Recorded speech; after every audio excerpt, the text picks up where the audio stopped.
Yun. Shout out sa mga lahat ng mga mekaniko dyan. Ito yung trabaho natin ngayon guys. Yan o. Nagpalit tayo ng hose pump. Yung bomba na to ay bago to guys. Yan. Pero itong bomba na to kalalagay lang din ng kasamahan natin na isa. Pero umabot lang natin ng 3 araw. Sira na naman. Umabot tayo ng 1 linggo sa pagtrabaho sa unit na to kasi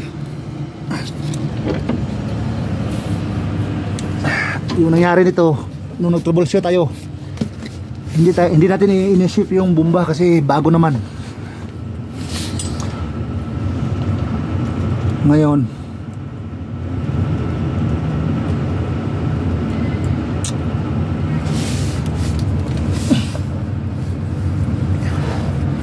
bago na yung bomba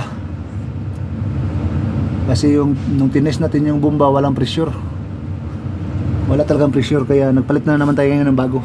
Yan.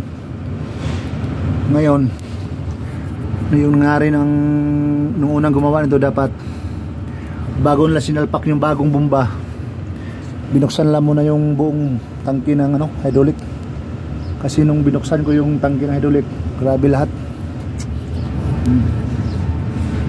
Ano Sean? Ano na tabo? Ano na tabo? Daghag ng kuwan? Daghag ng kuwan ito na namilit?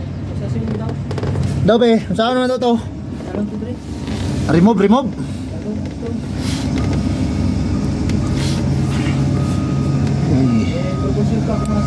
Mag-adjust na lang tayo kasi bago yung pressure. Dapat mag-adjust tayo ng 3,200 pressure. Ano siya?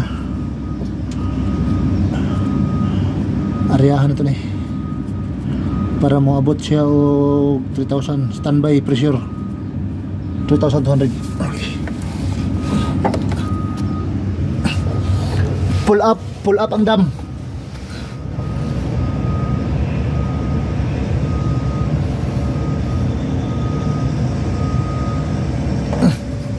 Nasaan na ito? Ito na ito, pula ito? Ganun bre. Ikarga ba ko? Ikarga? Wasinan pa. Wasinan na po. So, para pagtanggal ng mga hose. Thank you.